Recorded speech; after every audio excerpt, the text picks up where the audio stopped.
They arrive there at 10:11, back to the second period class. The teacher then tells them, oh, that child has gone to the counseling office, located here, because that's where he said he was going.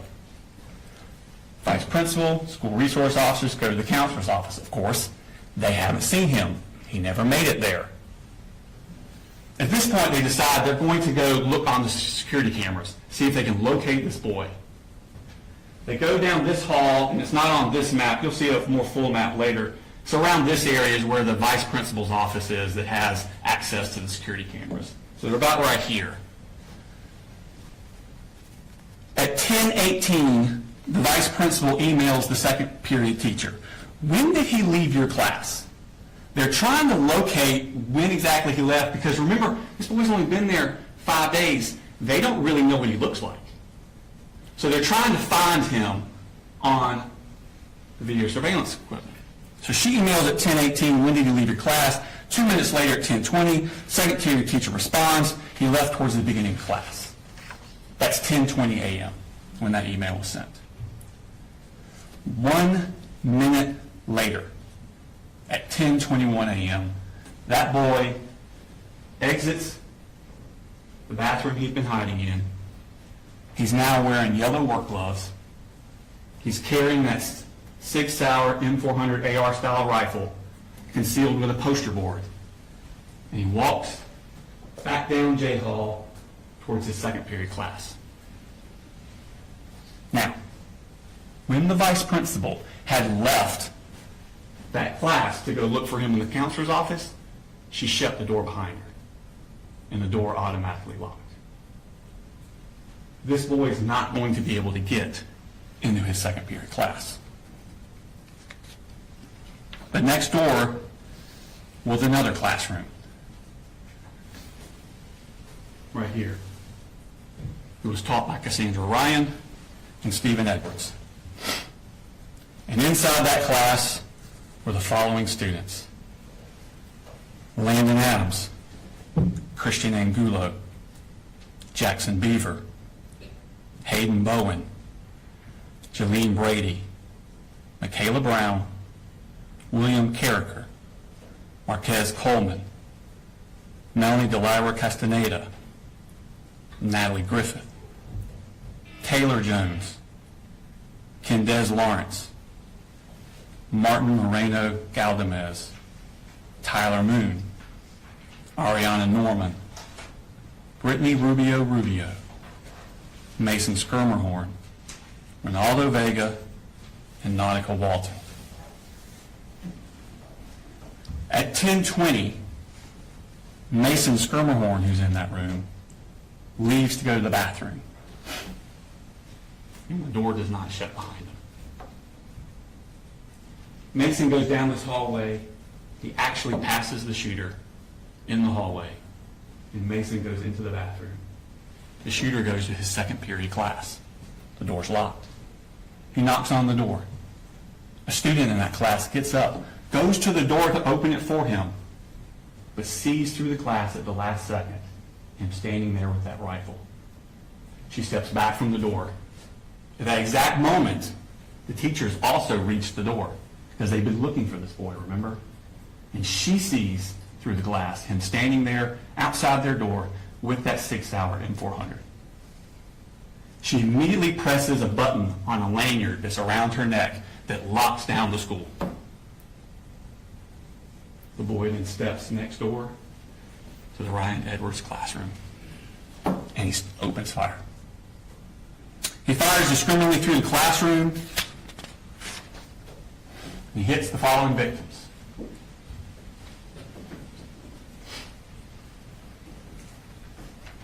Melanie Delira Castaneda, seated here. This is the door he comes into. She's seated here. He strikes her in the left arm with a bullet. Natalie Griffith, seated here, strikes her in the shoulder, the upper arm, and the forearm. Taylor Jones, seated here, struck through the leg. Christian Angulo, seated here by the door. He shoots him through the wrist, into the chest. He would not survive.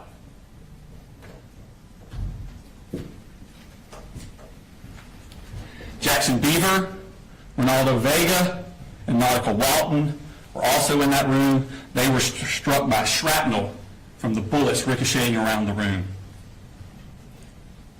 When he finishes shooting, the shooter then leaves. He runs down J Hall. He's looking for more victims. Christina Iermy is a teacher in this classroom. She hears the commotion. She steps out, looks down the hall. The shooter is about here. He shoots her through the neck before she can get back in the room. She would not survive. Richard Aspinwall is coming out of this room on I Hall. He hears the commotion. Joining him is David Phoenix coming out of this room. The two of them start coming down the hall here. They don't get very far because the shooter has now reached this point. He turns his gun down this hallway and sends a hail of bullets towards them. As they dive towards their room, David Phoenix is shot in the hip and in the foot. Richard Aspinwall is shot in the side and the upper chest.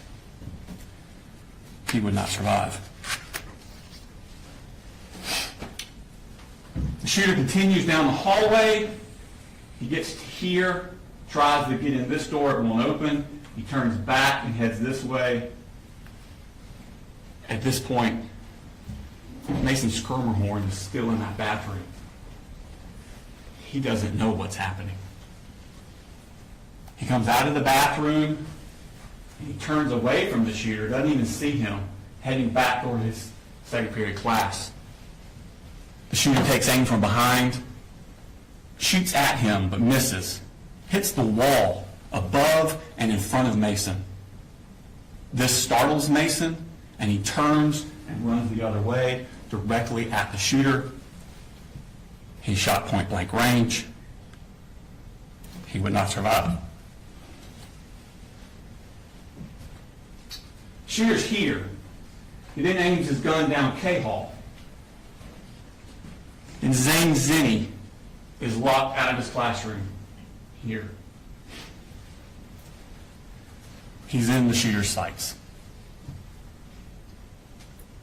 Now, before the shooting started, two school resource officers, Donovan Boyd and Brandon King, were in the vestibule area, the atrium, I think they call it, in this area, right outside the vice principal's office. They're waiting for the vice principal to find this boy and go get him.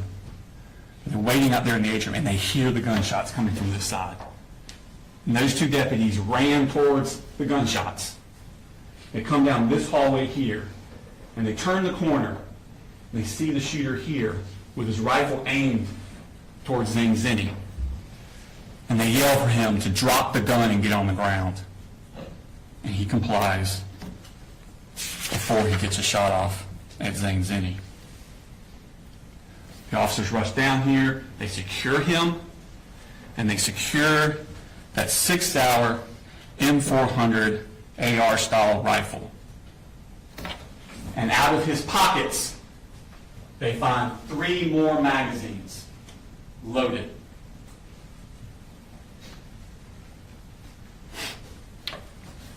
Now remember when the shooter had tried to enter his second period class and the teacher pushed that button?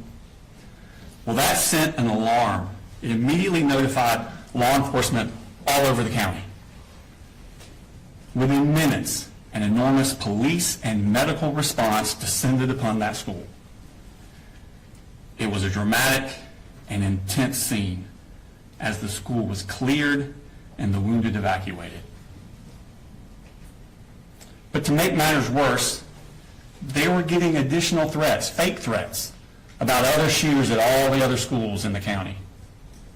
Law enforcement now had to be diverted to these other schools to clear them and make sure people were safe. Barrow County deputies Anthony Townsend and Brandon Bazinet were sent to clear Winder-Barrow High School here in Winder. Once they cleared it, then they went next door to Russell Middle School. They cleared it. And just as they were finishing that up, they got a call from their superiors. I was trying to say superior and supervisor at the same time. Their superiors to go to a residence in Barrow County and secure it. They're just giving an address. They don't know why they're going there. They're just told, go to this residence and secure it until other officers can arrive. Where they're going is the shooter's house. And when they get there, Colin Gray meets them in the garage. And without any prompting, because remember, they don't know why they're there, they don't know who this guy is.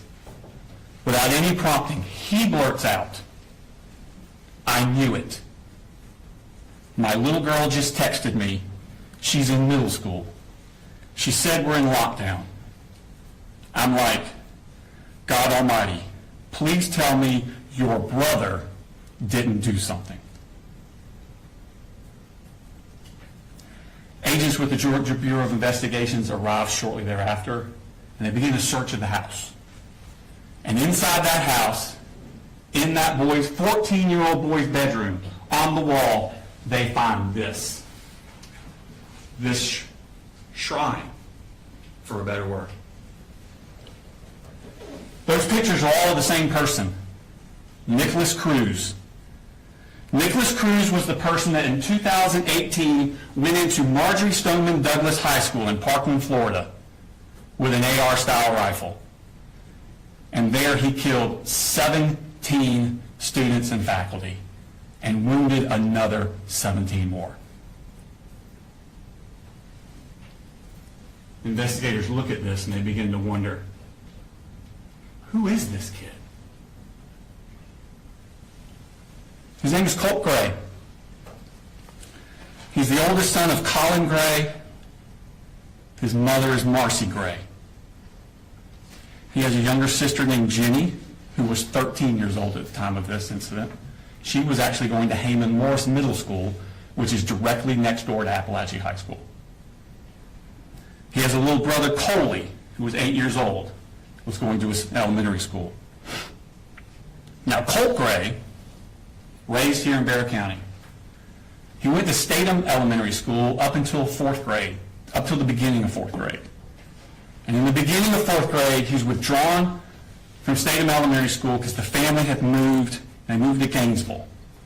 And he goes to White Sulphur Elementary School, but only for a few months. Because again, the family moved again. Now they moved to Cumming. And he goes to Chattahoochee Elementary School. But again, only for a few months. In March of 2020, they moved to Fitzgerald in Ben Hill County, Georgia. It's South Georgia, kind of east of Tifton. Because there, Marcy's mother and father, Deborah Polhamus and Charlie Polhamus, live, and Deborah Polhamus's mother, house. So there's an available house for them to live in. So they moved down to Fitzgerald on March 4th of 2020. But if you remember that day, that's the week before COVID shut everything down. That was the end of Colt's 4th grade year. 5th grade. Now this is going to be the fall of 2020 into the spring of 2021. That's 5th grade year. Colt goes to Ben Hill Elementary School. But remember, this is when COVID is raging, and it's mostly virtual. He's mostly at home using the school computers. The next year, 6th grade, fall of 2021, he starts a new school, Ben Hill Middle School, because he's in 6th grade now. And early in that year, 11-year-old Colt, at home, using the school computer, searches the word abuse. A few hours later, he searches the phrase, "how to kill your dad." That was on September 19th, 2021, 3 years before he took that rifle into Appalachia High School. School resource officers are sent to the house to check on him. Everything's fine. It was just a mistake. Misunderstanding. But a defects case is opened on the family. But the family leave Fitzgerald and move to Jackson County 6 weeks later, in November of 2021. So in November, they come up here Jackson County, Georgia. But they don't enroll the kids in school until February of 2022. Colt finishes out his 6th grade year at West Jackson Middle School. 7th grade, fall of 2020, 1 year after he searched How to Kill Your Dad, and 2 years before Appalachia, 12-year-old Colt starts Jefferson Middle School. It's his 7th school in 4 years. That Halloween, halfway through the semester, Marcy, his mother, gets drunk, passes out in the car in the driveway of the house. Jenny and little Coley are trick-or-treating, and they get separated. Coley gets lost. Authorities are called. Another defects case is opened on the family. Marcy and the 2 siblings, little Coley and Jenny, they moved back down to Fitzgerald in November of 2022. But Colt stays up in Jackson County with the defendant. Defects caseworker Tamika Mitchum is monitoring Marcy and the 2 siblings down in Fitzgerald, and defects caseworker Michaela Anderson is monitoring Colt and the defendant up here in Jackson County. And starting in March of 2023, during his 7th grade year, Michaela Anderson visits his residence monthly. Every month, she shows up to check on Colt, see how he's doing, check on his well-being. And the defendant always says the same thing. Colt's doing well in school. He doesn't need any counseling. But that's not really true. Colt is full of intense anger, and he's having a hard time dealing with it. On Sunday, May 21st, 2023, this is the end of Colt's 7th grade year at Jefferson Middle School. In fact, classes had ended that Friday, and this is that Sunday. And on that Sunday, the Jackson County Sheriff's Office gets a tip from the FBI. There's an app that you can get on your computer called Discord. And this app is popular with video game enthusiasts, but it allows people from all over the world to talk to each other on the computer. And users in a chat room on this app, a true crime chat room, report to the FBI that another user is threatening to shoot up an elementary school. This user is threatening to do this. It says they have access to guns. It says they plan to do it within the next 2 years. The FBI passes this tip on to Jackson County because when you look at the IP address of that user, it comes back to a Colin Gray and an address in Jackson County. Deputy Justin Elliott and investigator Dan Miller go to that address. Now, the current resident of that address has 2 daughters, and they don't use Discord. But they're new to that address, and they keep getting the mail of the previous tenant, Colin Gray. Deputy Elliott and investigator Miller then go to his new address. They speak with the defendant at his house, and they tell him about this threat on Discord. And they ask him, does Colt have access to guns? Which he does.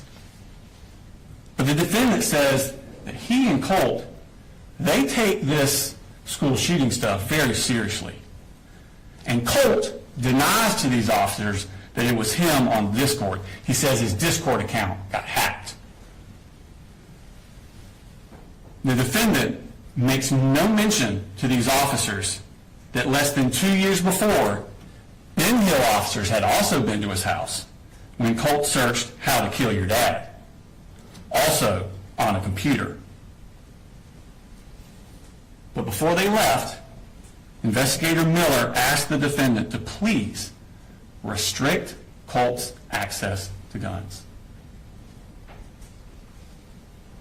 Less than 3 weeks later, when DFACS agent Michaela Anderson goes back out to the house like she's been doing monthly to meet with the defendant, and again, she asks, how's Colt doing? He makes no mention to her of this visit from the sheriff's office. 2 weeks after that, on June 23rd, the defendant signs a lease to move out of Jackson County into Winder. But he doesn't tell Michaela Anderson he was planning on doing that, and he never tells DFACS that he did do that. She just keeps going to an empty house. 2 months later, in August, it's time for another school year. Colt's not at Jefferson Middle School anymore. 13-year-old Colt is enrolled at Heyman Morris Middle School. This is the middle school in Winder that's directly next door to Appalachia High School. This is supposed to be his 8th grade year. But he's withdrawn from that school 3 days later. He never attends it. Instead, Colt goes back down to Fitzgerald to live with his mother, Marcy. And while he's in Fitzgerald, Colt is still filled with anger. He's still having trouble dealing with it. He's becoming violent. He breaks windows. He cuts up things with a knife. He even starts cutting on himself with that knife. These are the scars from after he was arrested after the shooting a year later. Colt's grandfather, Charlie Polhamus, is at his wit's end. He actually calls the police on Colt. And at the beginning of October 2023, just a few weeks after being in Fitzgerald, Colt comes back up here to Winder to live with the defendant. But he does not attend school. 2 weeks later, on October 13th, down in Fitzgerald, Marcy, who you remember is still being checked on by DFACS, tests positive for drugs. She's going to lose the kids.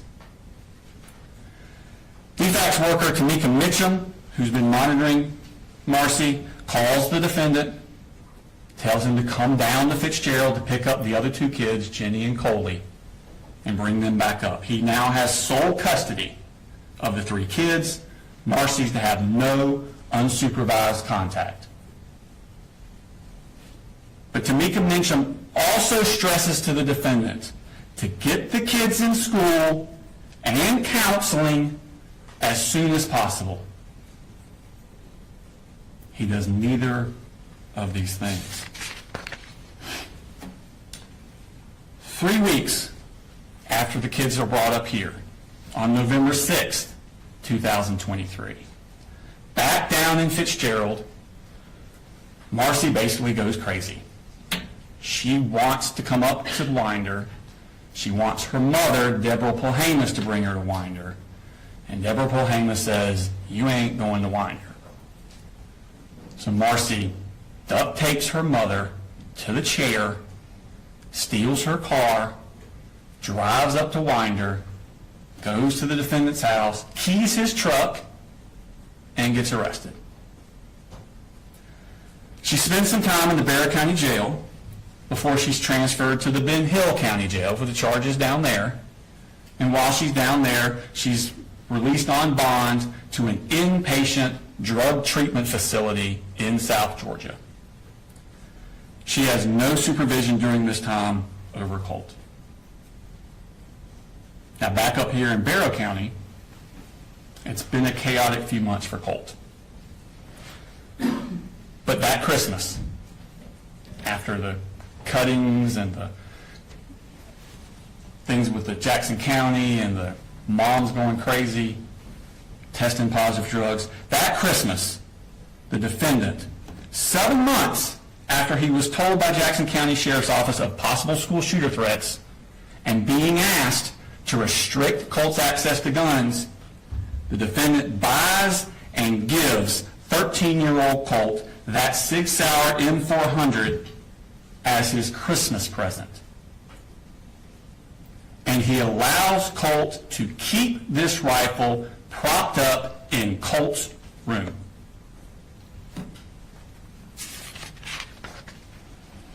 Now in February of 2024, 2 months after this Christmas, in February, Colt's siblings, Jenny and Coley, are finally enrolled in school.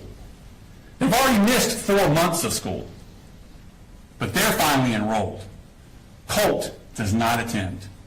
He misses the entirety of his 8th grade year. But during that spring, when Colt's not in school, the defendant continues to buy accessories for his Christmas present rifle. He buys a sight-marked ultra-shot sight to go on the rifle. He buys a bungee sling to go for the rifle. He buys an accessory rail set. He buys a 45-degree offset iron sights. And he buys a lot of ammunition. That summer, 2024, Colt is now 14. It's just a few months before he takes his Christmas present rifle into Appalachian High School.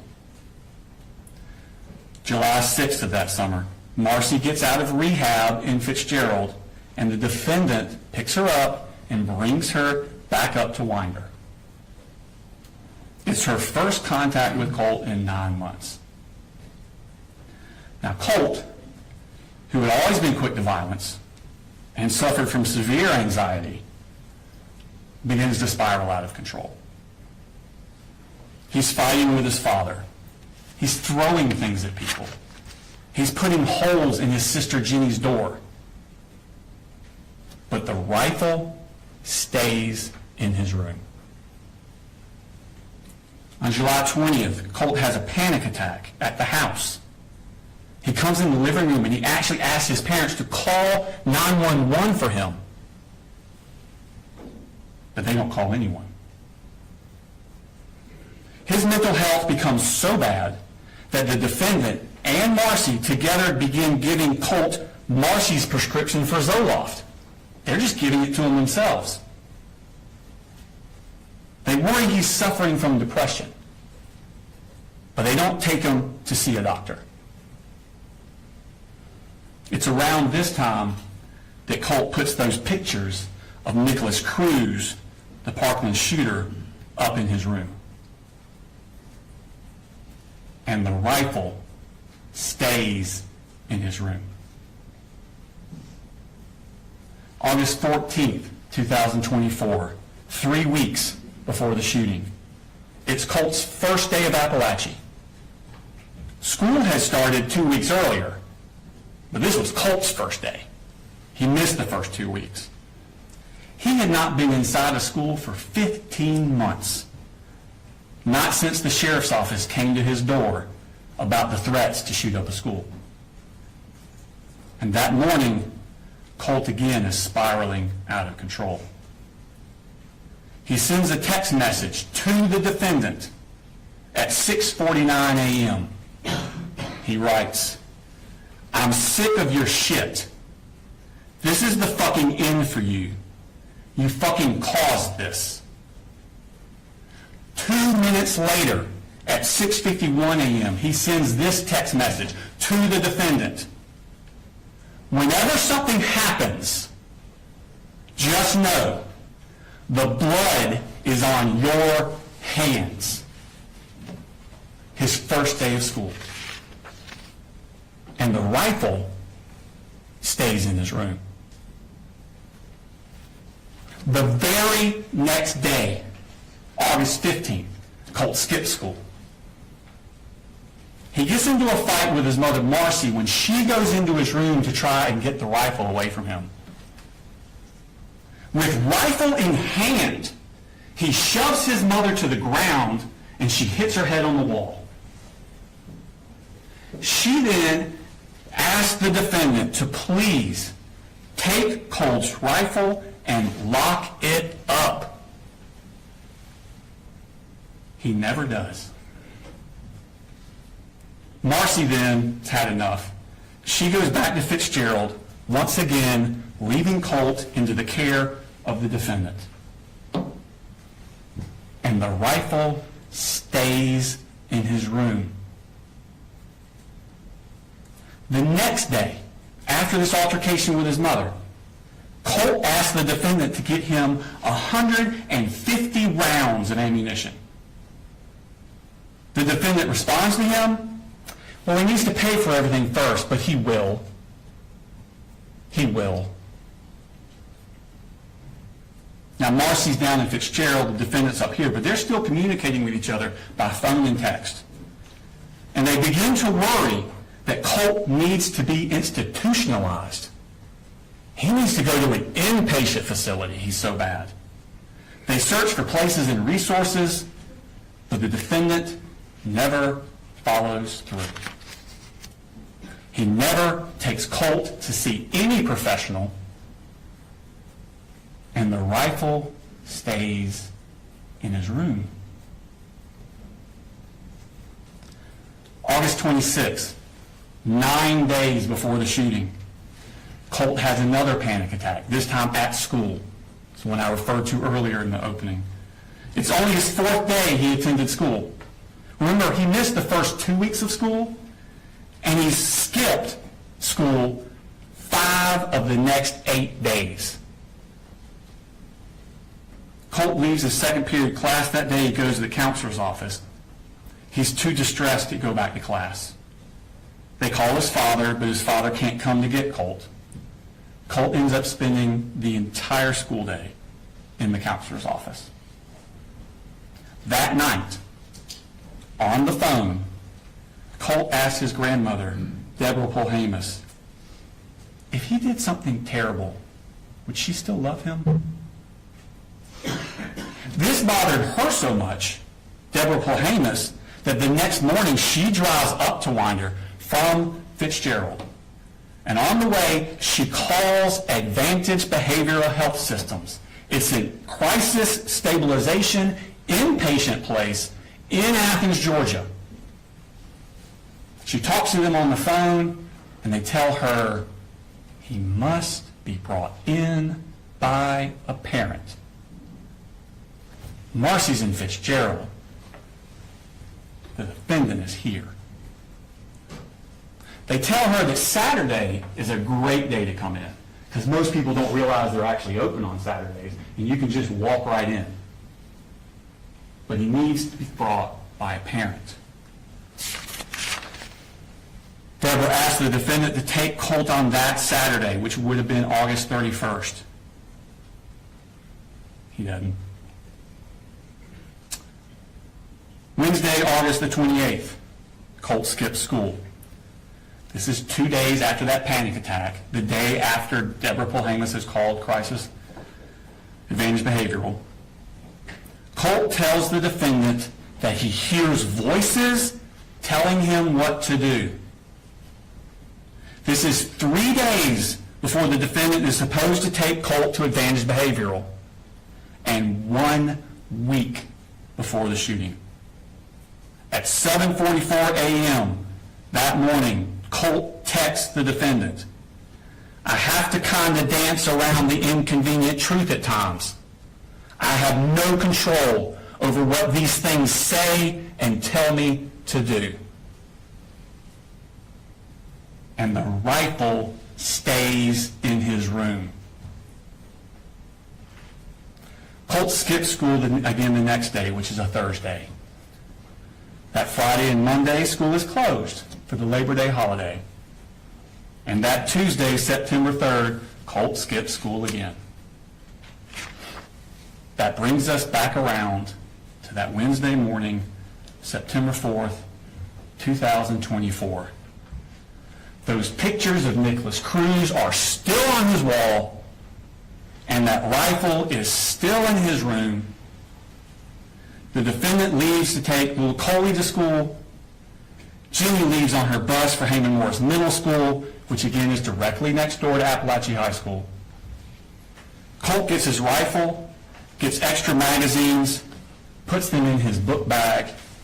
He wraps a poster board around the part of the rifle that sticks out of the bag, and he takes a hat with a Fender guitar logo on it, a stocking hat, and puts it over the top so you can't see it. And then he heads out to meet the bus. A few hours later, just like he'd been warning he was going to do, Colt murders 4 people. Now, after the shooting, which I will remind you happened at 10:22 a.m., so after that, at 11:01 a.m., Jenny, the daughter, texts her father, 3 people are dead at the high school. The defendant texts back a minute later, "How do you know? How do you know?" She responds, "People are saying, and there was an email. Please, I'm scared." She then texts the defendant, "I can't call you. I'm in a lockdown." At 12:19, the defendant texts Jenny, "Jenny, have you talked to your brother?" Jenny replies, "No. But I think we're thinking the same thing, and I don't want to talk about it over text." 1 minute later, the defendant replies, "Yep, 10-4. I'll be here in just a few. Let me know when you get back in the building and when I can come get you." A few minutes later, the defendant arrives at his home, not Jenny's school, not Appalachia. He goes home, and he runs straight to Colt's room. He has to confirm what he already knows. He goes straight to Colt's room to see if that gun is missing. And it is. Moments later, Anthony Townsend and Brandon Bazinet arrive at his house, and he utters those words, "I knew it." Now, ladies and gentlemen, the charges in this case, it's the same acts that he did. The charges are divided up between whether or not the victim of those acts was a child or an adult. If they're a child, the charges that stem from their victimization would be cruelty to children, because you have to be under 18 for cruelty to children to apply. But through his negligence of allowing Colt to have this gun, knowing what Colt was going to do, he caused cruel and excessive physical pain to the children. That's cruelty to children in the second degree. If that cruelty to children in the second degree results in death, like with Mason Skirmerhorn and Christian Angulo, that is murder in the second degree. So the cruelty and the murder in the second go together. They apply to the children. Two adult deceased, Christina Earmy and Richard Aspinwall. They're above the age of 18. The defendant is charged with reckless conduct, same act, recklessly allowing his child, and he knew this was going to happen, to harm someone else. And because they died during the commission of reckless conduct, that is involuntary manslaughter. So for the adults, it's involuntary manslaughter based on reckless conduct. All the other children who were either struck by a bullet or in that Ryan Edwards classroom when the bullet started flying, they're the victims of charges for cruelty to children in the second degree, either by the physical pain it caused or the emotional anguish it caused. And the adults that were injured or put in harm's way, David Phoenix, Stephen Edwards, and Cassandra Ryan, those three adults, they're charged, they're the victims of the reckless conduct. Now, at the end of the case, we'll come back before you and ask you to render a verdict of guilty. Thank you. Mr. Hobbs, thank you, Judge. Good morning, ladies and gentlemen. Before we talk about evidence, before we talk about the law, we have to begin with what every person in this courtroom already knows. What happened at Appalachia High School was tragic. It was horrific, it was terrifying, and it was heartbreaking.